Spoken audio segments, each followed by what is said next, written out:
Hello, everybody. Hope everyone's doing well. Raza Khan here. Very excited that you could join us for this very special end of the year update. We're going to be talking about a lot of great things, and we're very happy that you could join us. We're waiting for people to kind of trickle in, and we normally take a couple of minutes to kick this off. So I'm going to put myself on mute and turn off my camera, and I'll be back in exactly 2 minutes and we will kick it off. Thank you very much. Very excited to be here with you this evening and share everything I got to share. I'll see you soon.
Okay, I'm back.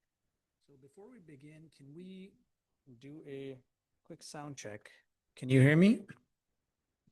If you can hear me, if you could please just raise your hand. Just a quick sound check. If you can hear me and see me okay. Sounds good. I see that people are raising their hands. Thank you very much. Thank you, thank you, thank you. Technology disappoints sometimes, so just want to make sure we're good. Okay, thank you very much for joining me here today. Today is the 30th, and just like that, 2025 comes to an end. It's been quite a year for me, and I'm sure it's been quite a year for you. I'm just gonna adjust my screen. Okay, that's much better. Okay. Yeah, so it's been quite a year, a lot of great progress with business and my personal life. And it's just been a great year. And we're very excited for 2026 as well. And as I'm sure you are as well. Hope you're having, a great holiday season with your family and loved ones. And so today's agenda is a little bit different than what I normally do. Usually we keep it very short, 30 minutes, 25 minutes maximum. Today I wanted to do a bit of a recap of 2025 from a macroeconomic point of view. Talk about how I see things and where things may go in 2026. We're definitely living in interesting times. I think we can all agree. There are a lot of strange things happening around the world in the market. COVID still seems like it was yesterday, but it's somehow we've all blocked it from our memories. No one's talking about COVID anymore, which is good. We will talk about COVID very momentarily today because it is relevant. And yeah, let's just dig right into it. People are trickling in, and we'll kick it off now. I'm going to share my screen and I'm just going to walk through everything. Today, generally speaking, I'll do the webinar, and towards the end, I'll leave a little Q&A session if you want to hang around and ask questions. I'm here. It's 6:30 p.m. where I am in Texas, in San Antonio. I'm going to share my screen, and if you can just do a quick raise of hands to tell me that you can see my screen, that would be lovely, and we'll take it from there. Okay. Can everyone see my screen?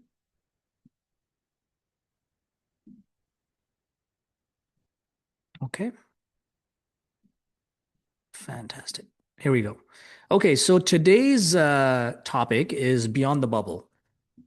A lot of people are claiming that we're in a bubble. We're going to talk about whether we are in a bubble or we're not in a bubble, and where things are going to go in 2026 and how it's going to affect alternative investments, especially like real estate, commercial real estate, small to medium-sized businesses, hospitality, healthcare, etc. Okay. So first and foremost, our lawyers demand that we have this slide in. So disclaimer that everything I'm discussing today is my opinion. I am not a financial advisor. I am not a CPA. I'm a student of history and I watch the market. And you should definitely talk to your CPA and your financial advisor if you want to ask these questions further, how it may impact you. We are a 506c, a Reg D company, meaning we are pursuant under the 506c Regulation D of the Securities Act under the Securities and Exchange Commission, which means our investments are open for accredited investors only. Okay, so that is the disclaimer. Let's jump right into it. This is the agenda. I'm going to talk for about 30 to 35 minutes. I'll try to keep it short and sweet. And towards the end, we'll leave a Q&A session for 5 to 10 minutes, and we'll go from there. And the agenda is as follows. We're going to talk about the past, the present, and the future. Okay? And the argument that I'm making today. Of course, I'm going to try to be as unbiased as I can. Okay? I will definitely try my best. So before we begin, in case you haven't met me, my name is Raza Khan. I am the Chief Investment Officer at Aquila Capital. We are an asset management company based out of San Antonio, Texas. We have about 100. That number has to be updated. It's actually 110 million now because we acquired another hotel recently. Um, Half of our portfolio is in healthcare, the other half is in hospitality. And we're very old school people, we're very conservative people. We only like to dabble in businesses and industries that are resilient to shocks in the recession and recessions in the economy. And and industries that are backed by real demand. Okay, we're located in San Antonio, as I mentioned. Most of our properties are in the South Texas region, anything south of Austin. And this is the market that we like and we love. And we'll talk about that later, why it's so fantastic. Okay, so let's talk about the past first. Where are we? How do we get here? Okay, 2025 in a nutshell. So 2025 has been a fairly resilient year. As we all know, that President Trump is in the White House now. He's taking a lot of drastic steps to make big changes. You know, the tariffs, for example.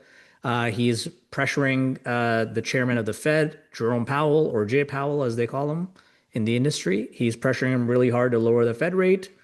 Um, since then, since he came into the White House, a lot of big changes have happened. We all know we're not going to talk about them in detail. This is not a political discussion. But we can all agree that a lot of drastic changes are being made, not just in the country, but also around the world. You know, some wars are ending, some wars are continuing. Energy prices have dropped. The other day I was driving by the gas station and I saw the cheapest gas price I've seen in years, $2.20 a gallon. And this is in Texas, of course. So gas prices are low, but very low, very low. And when energy prices go down, we all know that inflation goes down. The cost of food, eggs, everything, milk, everything has come down somewhat. And of course, the interest rates are also coming down. So in 2025 alone, there have been three cuts, as we know, September, October, and December. And the Fed has dropped the rate by 75 basis points, 0.75%, which is good. I mean, obviously, that's a good sign. That's the relief that we all need.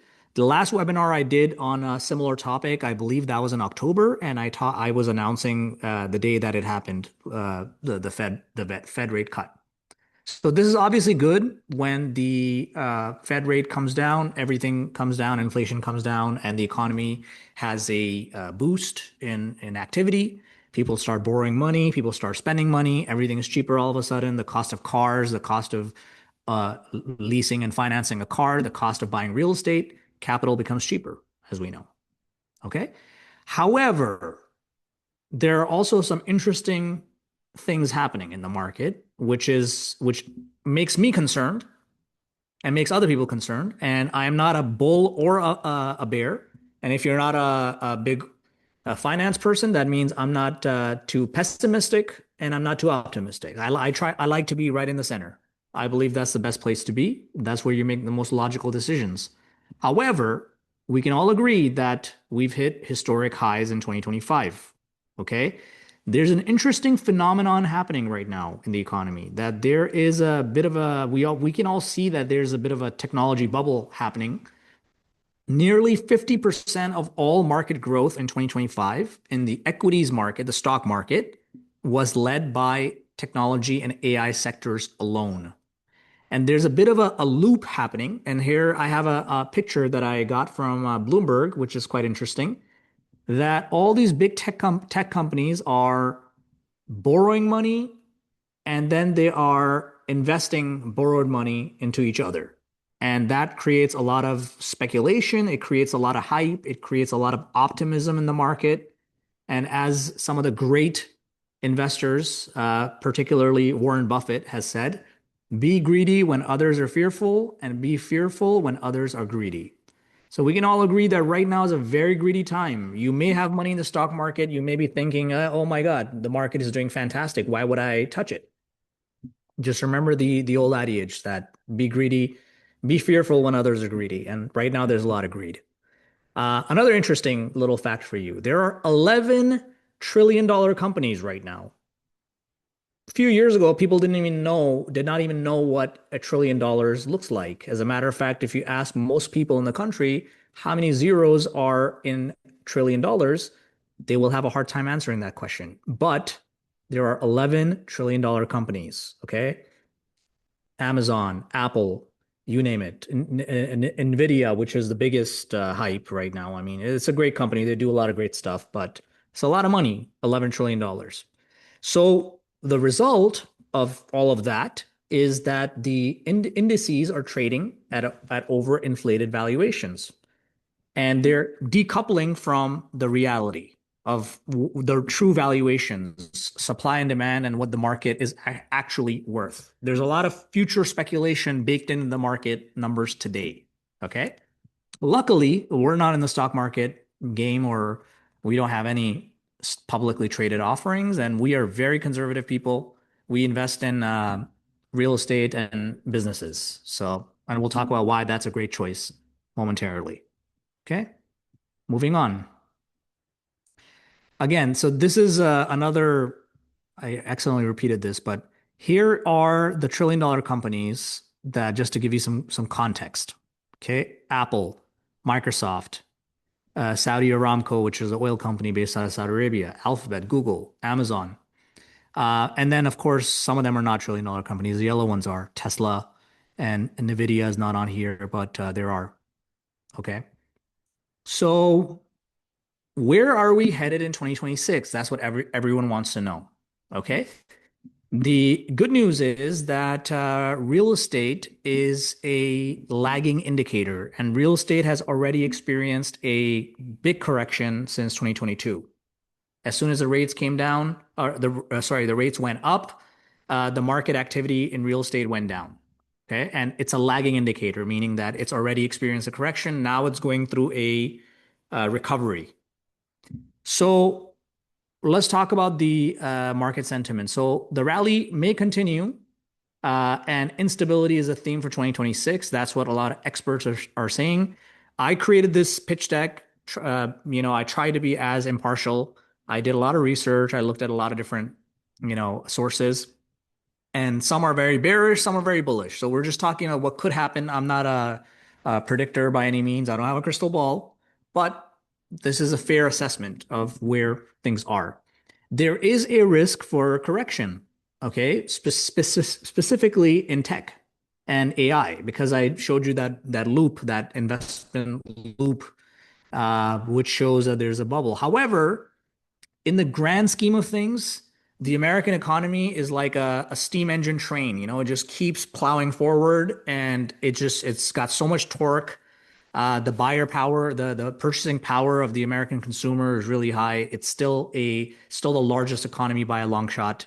So in the grand scheme of things, we've become a lot better at dealing with bubbles than we used to be in 1999 or 2008, for example. So COVID is a great example that, that big crash happened when the pandemic was declared and the Fed, all the central banks, most of the central banks around the world, they injected money. We're still dealing with that, by the way, that side effect of all that capital injection. But we're better at it than we used to be. If there is a correction, it's not going to be a crash. At least I don't think so. Okay. I'm overall optimistic that things are going to go well. And there's a lot of great innovation happening, right? AI is changing the world. And, I'm an early adapter of AI. I've been using it since 2018 before OpenAI even came out. So there's no doubt that is going to change lives, but not to the extent of the bubble that we see today. The smart money is like Berkshire Hathaway. This is another great little example. Warren Buffett, he's beaten the market many times over, and he's, some people consider him one of the greatest investors of our generation. He's already de-risking his portfolio from tech, and he's moving it into real estate, actually, surprisingly, residential real estate.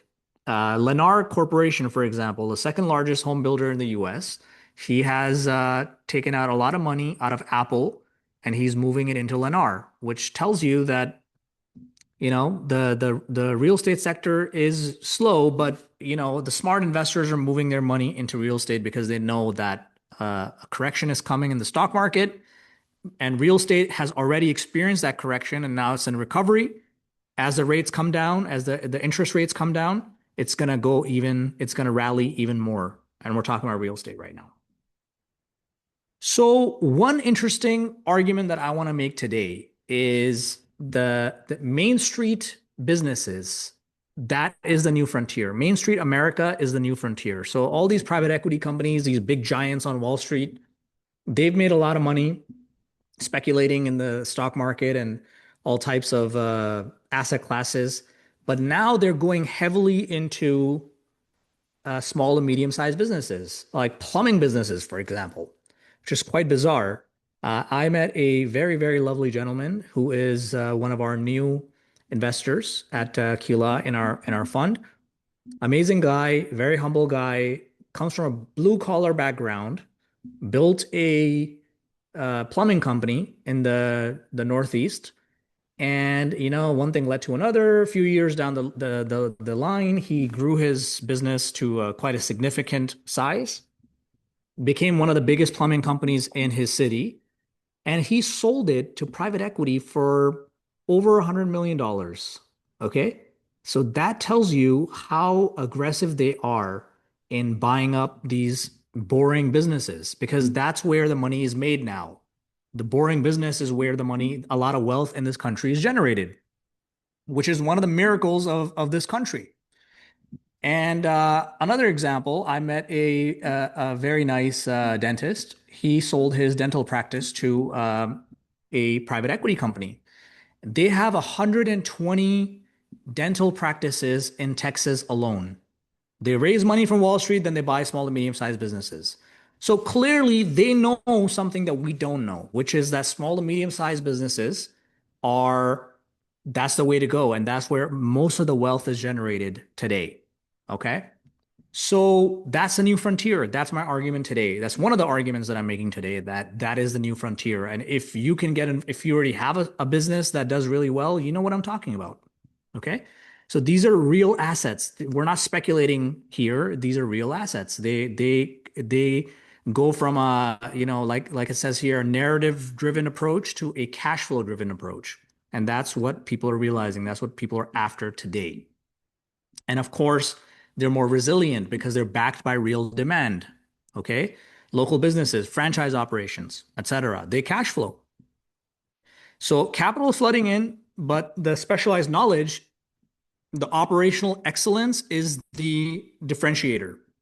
Here is a chart of the value of Wall Street relative to the value of Main Street, almost back at record highs. And these are all major trends throughout the decades. And as you can see that things are on the upswing. The QE era is a quantitative easing era. This is when the money was really cheap. and this is 2022 when they lowered the interest rate. So there's a correlation. When the interest rates drop, the economy performs really well. We've been in a bit of a limbo here, as you can see, and we're coming out of that limbo now finally because the Fed is lowering the rates. So this means my argument is that 2026 and onwards, small to medium-sized businesses, real estate sectors, they're going to perform well because real estate has already recovered. Small to medium-sized businesses are fueled by economic uh, policy, like the lowering of the Fed rate. Okay, cheap money, and that's the era that we're entering once again. Okay. Now, what if there was a way that the two worlds could come together? Small to medium-sized businesses and real estate. That is why we believe that hospitality is the best asset class in 2026. Because a hotel, a small size hotel, a select service hotel like your neighborhood Hampton Inn by Hilton it's a prime example of a franchise business that presents itself as real estate, but really is a franchise business like a Burger King or McDonald's. You have instead of selling sandwiches or burgers, you are selling rooms by the night, and you're creating a good guest experience. But most of the bookings, just like how you drive down your neighborhood and you're hungry, you see the Golden Arches, and you decide to stop by for a Big Mac. Hopefully you don't do that because it's not that great. I mean, McDonald's, there's better choices out there. But just like how you drive by and you see a McDonald's and you decide to stop by for a sandwich, similarly, people book hotels through Marriott, through Hilton, and people are more loyal than ever when it comes to the choice of their hotel brand. Okay. Now, this is why hospitality is great because it combines the best of both worlds. It's real estate. It's underwritten like real estate. Okay. As I say here, it's a tangible hard asset and that's already undergone its price correction. When the rates were really high, when the rates were really low and the value of these hotels was really high, uh, you know, since then things have changed. The rates have gone up and the values of these hotels have come down. And that's why it's such a great opportunity for us to come to you and ask you to invest with us because we're at the, I don't want to make a definitive statement by saying that we're at the bottom, but it's plausible that we're at the bottom, and one could deduce that we've already gone through the correction and now we're in the recovery period. Okay. And then point number two, as I mentioned, these are active businesses that are drawing money from the local economy. The demand for domestic travel is not at the all-time high, but it's close to the all-time high. I think the pre-pandemic era was when people were traveling the most. That cycle, the boom cycle before 2020. And this is a great sector because it has not experienced that invasion by Wall Street yet. So all these big private equity funds have not flooded the market with money. These are still franchise businesses. Hotels are franchise businesses that are owned by normal people. They own a bunch of them sometimes, but they're normal businesses. But they carry the flag of a premium brand like a Marriott or a Hilton or a IHG. Okay. Which brings us to this point right here that it's an institutional quality asset, meaning it trades like a commodity. So just like how they say that a Toyota Camry is one of the best cars you could buy, Toyota Camry or a Ford F-150 these are the best cars you could buy because they trade like a commodity. You could close your eyes and say, if there's a Ford F-150 for sale the next state over and it's got 20,000 miles and it's a year old and it's in this color, this trim, whatever, you could almost blindly predict the price of it and it will sell because it trades like a commodity. Similarly, institutional grade hotels like this trade like a commodity because they're branded and depending on the location, depending on the number of rooms, depending on the when it was built, you could determine how much of an occupancy it'll generate. It's very consistent. Okay. So, a couple of interesting little charts that It doesn't say here, but this is 2025. This is the domestic travel spending in 2025. Leisure, business travel. $900 billion for leisure, $400 billion for business. Another interesting new trend that they're not showing here is a new phenomenon called business leisure or bleisure or bleisure, however you want to pronounce it. That's when people kind of work from home, but instead of working from home, they travel. The wife is out in the spa, the kids are playing, and the dad is in the hotel room taking a couple of Zoom calls. Then he goes out for lunch. So this is a new phenomenon that's taking place that more people are traveling and working from their laptop than ever. And this is another interesting chart. I'm going to zoom in here. Sorry if I'm hurting your eyes. But consistently, it's expected that the demand for domestic and international travel will rise. And in major cities, there is a shortage. It's a fair statement to make that there's a shortage of good, clean, respectable properties where people can stay. And that's where these branded institutional quality hotels come in. Okay. So just going to go off course just for one moment. We already talked about who we are. I'm just going to quickly go through our strategy and what makes us unique, and then we'll talk about how in 2026 you can take advantage of our opportunity. And so our philosophy, Kila Capital, our philosophy is the following. We have a proven strategy of something that works. We don't build anything.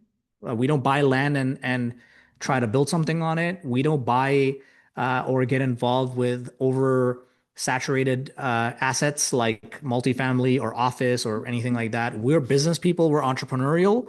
So we like asset classes that perform well, that cash flow from day one.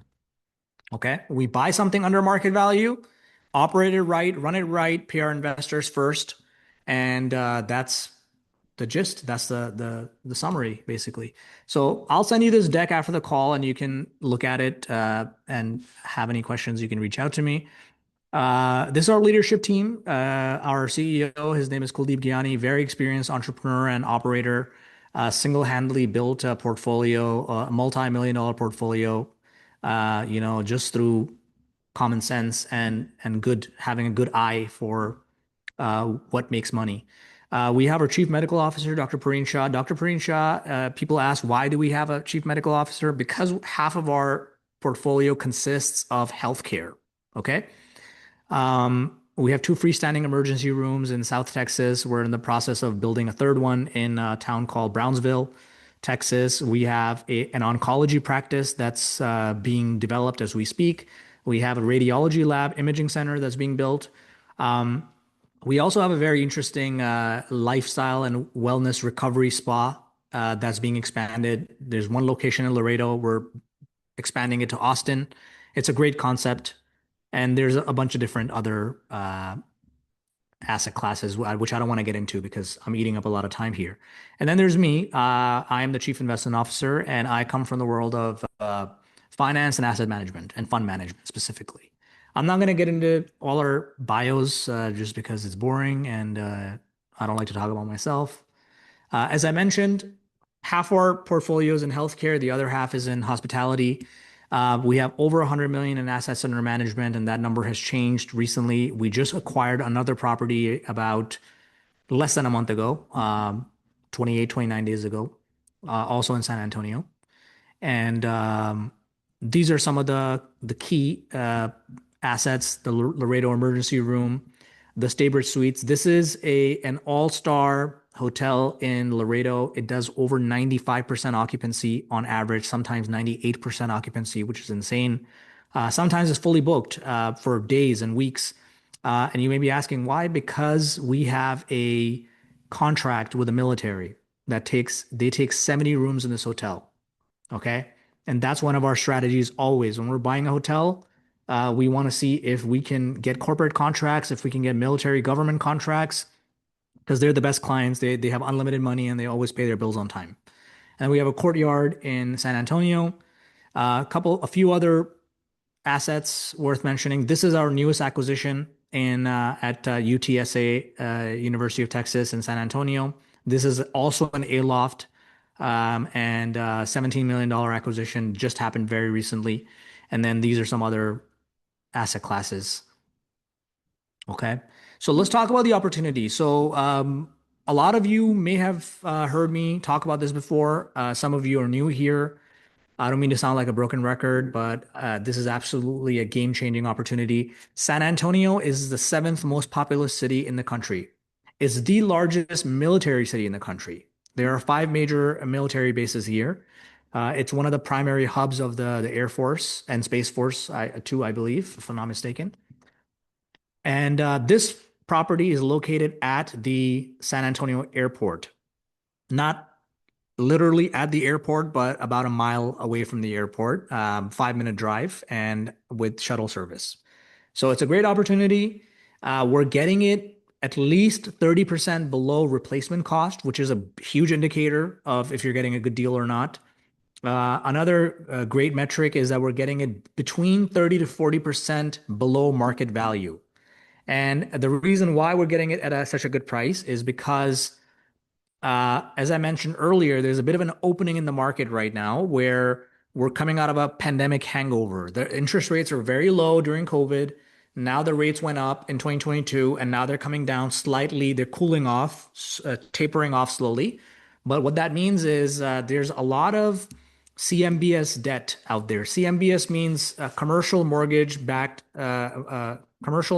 securities. So it's kind of similar to how we had the mortgage-backed securities back in 2008, the subprime crisis. That was really bad because it was subprime. This is not subprime, but it's a government program where they bundle up a bunch of commercial real estate debt and they sell it as bonds to institutions. But what that means is there was a lot of greed, as I mentioned earlier. What Warren Buffett said: be fearful when others are greedy. So there was a lot of greed during when the rates were low, and people started buying hotels. They started refinancing their existing hotels, and these are non-recourse loans, meaning there's no personal guarantee. So in the world of commercial real estate, that's another great phenomenon that you can just buy an asset. As long as it generates cash flow, the bank will lend you on the value of the hotel or the whatever it is, apartment building. And they don't care about who you are. They do a little bit, but they look at the balance sheet of the hotel. So the byproduct of that, the end result of that is a lot of people over leveraged and they over borrowed, and they did it when the rates were low. And now those 3 to 5 year loan terms are coming due for renewal, which means that they are panicking and they're just giving the keys back to the bank because they cannot afford to pay the mortgage. It's too much for them. So they're just giving the keys back because there's no personal guarantee. The bank has no choice but to take it back and just auction it off or sell it off because the banks are not in the business of operating. They're in the business of just lending and borrowing money. That's what they're in the business of. So anyway, that's why this is a great opportunity. We have two different scenarios. So scenario number one is we're not going to borrow any money from the banks right now because the rates are slowly coming down. In that scenario, we're raising about 16,135,000. One thing you'll notice is there are no fees of any kind. That's one way we're changing the market. That's one way we're changing how people invest. We're not double dipping. There are no fees of any kind, which is the standard in the world of asset management and the fund management. My whole career before we founded this company, my previous mentors taught me that in the world of finance, in the world of asset management, we make money from profits and fees. So put a fee in every little place that you can. But we wanted to give a lot of value to our investors, so we completely removed it. No acquisition fees, no asset management fees, nothing. Okay. It's a pure partnership model, basically. As I mentioned, San Antonio is a fantastic place. This is the location of the Aloft. This is the airport. It's a mile away, basically, and it's surrounded by amazing amenities. There's two major malls. There's a Target, and if you haven't seen it already, maybe if we've communicated already, I may have sent you a video of me actually walking through the property. If not, please message me and I will definitely share that with you. It's me actually staying at the hotel and showing people what it looks like on the inside and what the area looks like. So Let's talk about the investment options. So there are two options to invest with us. Option number one is a growth fund. The option number two is an income note. One is a 5-year option. The other one is a 2-year option. With the 5-year option, you get distributions, you get cash flow, and you get profit sharing at any liquidity event. Meaning when the value of the hotel goes up, you get a part of the capital gains. The second option is a 2-year option, which is more of an income note. There is no you could say there's no profit sharing, but you get a 10% distribution every quarter. I mean, 2.5% every quarter, but 10% annually. In the 5-year option, there's an 8% preferred distribution, plus there's profit sharing, which means that the IRR is about 13% internal rate of return, which is basically the average of all the returns over 5 years. The second option within that is if you invest more than $500,000, you get a 10% preferred distribution plus profit sharing, and the IRR is 17%. Now, one beautiful thing about us, and again, one of the ways we're changing how people invest is we're actually giving you the benefits of hotel ownership, the pride of ownership that comes with owning a hotel, which is hotel discounts. We have not factored in these discounts in any way into the return. It's all separate, okay? Everybody travels differently. Our investors get the Marriott MMP discount as long as you invest over $100,000. And that's unlimited access. You use it as much as you like. If you're a frequent traveler, you're going to save so much money that it's worth it just for the discount alone. Even if you didn't make any money from the investment, it's worth it for the discount alone, okay?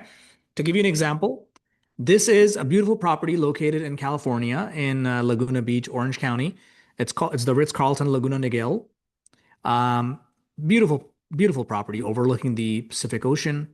The average rate, this was back in September, I think, when we took these screenshots. It's about $1,172 a night. Obviously, it goes up and down, but back then it was 1172. With the discount, the same hotel, same room is 281 a night. Okay. Another example, the W Hotel Times Square, 453 a night before the discount, with the discount, 257. Okay. Another example, London, the Marriott London County Hall, 552 pounds a night, 133. Actually, 613 pounds a night, River Thames view, with the discount, 133 a night. So it's almost a 75% discount, and it ranges. It goes from 70 to 80%, depending on the property that you book. Now, this is a summary of the opportunity. It's limited to accredited investors only. And if you're an accredited investor, you know, okay? Everything is done digitally. We're here to assist you, but we don't have a heavy team in terms of sales. We don't have any salespeople or anything like that. I'm one of the partners in the company. You're talking to me directly, and you do everything yourself. You sign up for the portal. We have our investment portal. You review the materials, and you verify your accreditation. You do your KYC. You sign the documents, and you fund the investment. And the day you fund your portal, your account, you start getting the distributions. The clock starts ticking, even if the money's sitting in escrow. We're expecting to close in early February, in late January, early February. And if you still get a distribution during that time. And that is the conclusion of my presentation. One thing I do want to mention is our fundraising efforts are going really well because people are realizing the value and they're seeing that the market is what it is today. It's overvalued. A lot of people are calling us all the time. I'm taking calls every day, and I hear the same story that I don't know what's going to happen in the market. I've worked way too hard to build my retirement account or build my nest egg, and I just want to put it into something more reliable. And this is that opportunity. So we've reached about 70% of our funding target with bank financing. So if you'd like to get involved, we may not have this available for too much longer. So please get in touch with us. And at this time, I will open up the floor to any questions. You will have the opportunity to either raise your hand. Actually, there's a little button at the bottom where you can press the Q&A button, and you can ask questions. And I'm happy to answer those questions for you. And please don't be shy because I love what I do, and I love answering questions. So go ahead and if you have any particular questions that I can clarify, please go ahead and type it out there. I'd be happy to explain further.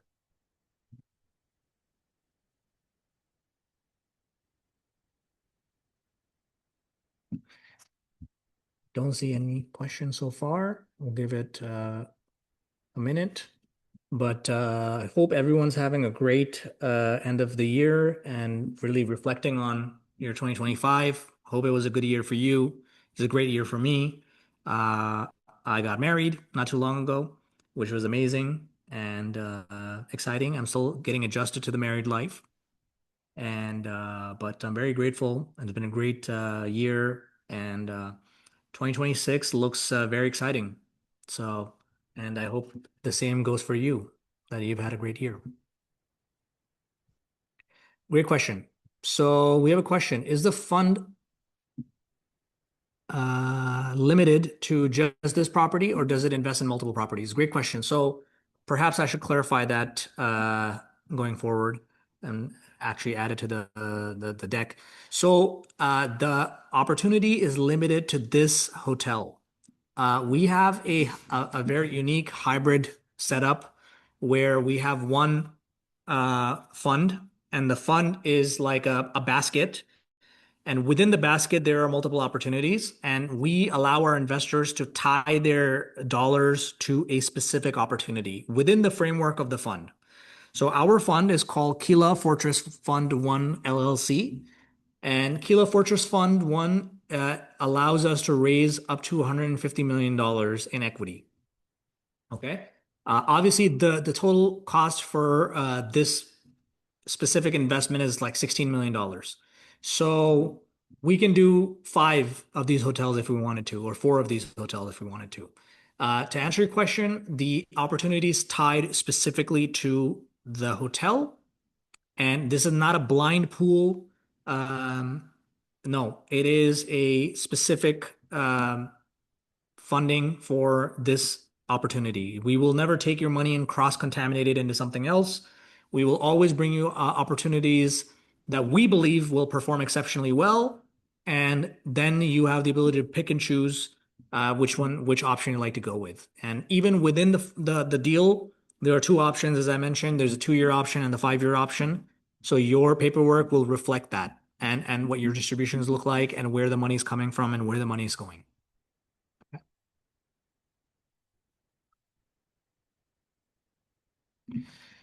Another question we have is when other opportunities come up in the future, are the amounts the same for each asset? And I believe you are referring to distributions. Um, so it's hard to say because right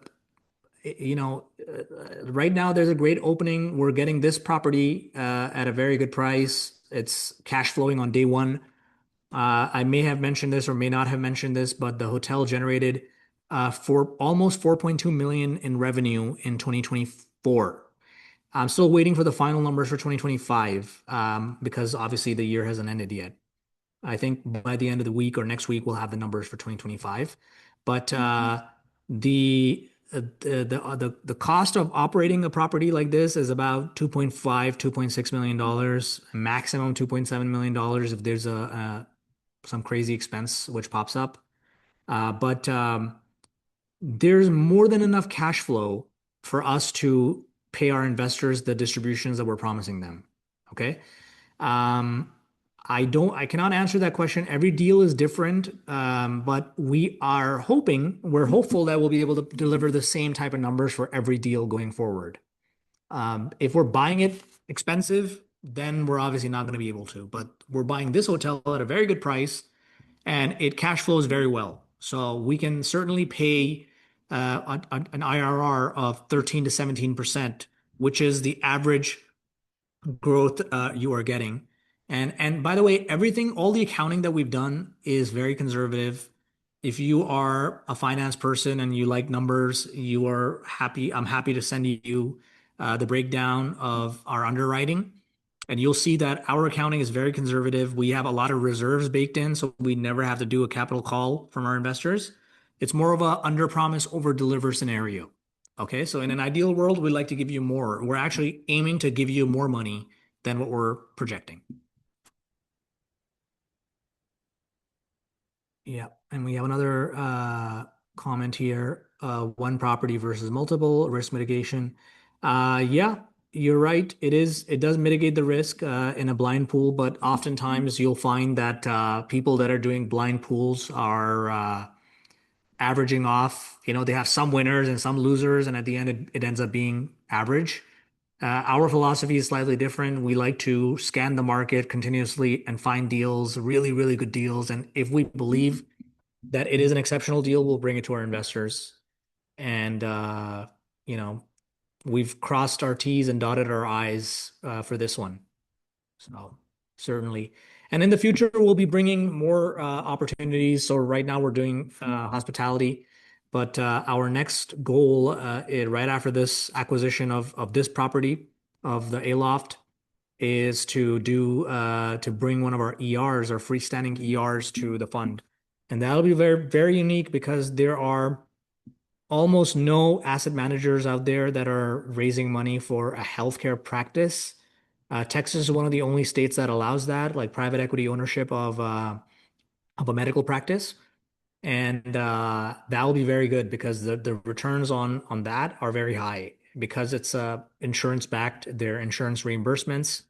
And healthcare is the most bulletproof, most recession-proof industry in this country. The demand is far outpaces supply, and the population is aging. There's a lot of people moving into the country, and there aren't enough providers to service that demand. So that'll be something that we're going to give our existing investors first access to. Okay. So we are running short on time. I just want to be mindful and respectful of everyone else's time because some of you are in the Eastern time zone. So I'm here. If you want to ask me questions, please proceed. If not, we will conclude the call. And what I will do is I'll drop my calendar link I will drop my calendar link in the chat. So if you want to speak to me, you can schedule a call with me directly, or you can message me and I'll call you. .com. Discovery.kilacapital.com. That is the link to my personal calendar. So if you want to speak to me, I'd be happy to get on a call with you and tell you all about what we have going on. And if you want to visit us, you're more than welcome to also. We're in San Antonio. A lot of our assets are located in South Texas, in the border on the coast, Laredo, McAllen, Brownsville. We usually fly to Laredo twice a week, Mondays and Fridays, sometimes Tuesdays and Thursdays, depending on what we have going on. But we love to take you on the road. We have a private company plane, fly out of the Bernie Airport. If you like aviation, sightseeing, or if you're feeling adventurous, come visit us and we'd love to take you out, show you what we got going on. One great question that just popped up is what are the tax implications of this deal? Is there any depreciation or write-offs? Yes, there is a depreciation factor, which is going to be passed on to the investors. 100% of the depreciation will be passed on to the investors. Obviously, it's an acquisition, a real estate acquisition, so there is a accelerated depreciation which happens, and 100% of the depreciation is passed on to the investors. There's also an upgrade that we have to do to the property because it's a franchised hotel, and just like any other franchise, you have to every 7 years you got to upgrade the furniture and the signage and the carpets and whatnot. So 100% of the upgrades that'll be done to the hotel are a write-off. It's a capital expenditure. So yes, you will be getting that in your K1. And if you're investing with your cash account, you can use that to offset your tax liability. However, I'm not a CPA. Please talk to your CPA. And we do have a depreciation schedule. It's a rough schedule. Obviously, the real numbers will be determined once we have acquired the hotel. If you're really keen on knowing more about the depreciation, please get on a call with me or send me a message or email me. Excuse me. I'll also type my number in and I'd be happy to send it to you and I'd be happy to answer that in detail. Okay.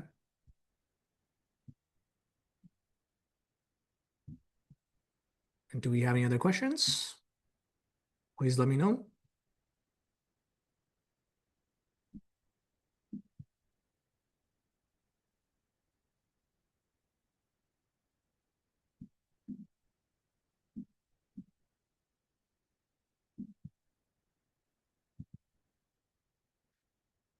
Okay, so just to be respectful of everyone's time, thank you very much for joining us. I wish you a very, very happy new year. And just in time, my light just went out, battery operated. So that's a cue from above. Thank you very much. Wishing you a happy new year, happy holidays, and may 2026 be a prosperous year for you and for your family. And wishing you healthy. Wishing you health, wealth, and wisdom in 2026. Thank you very much.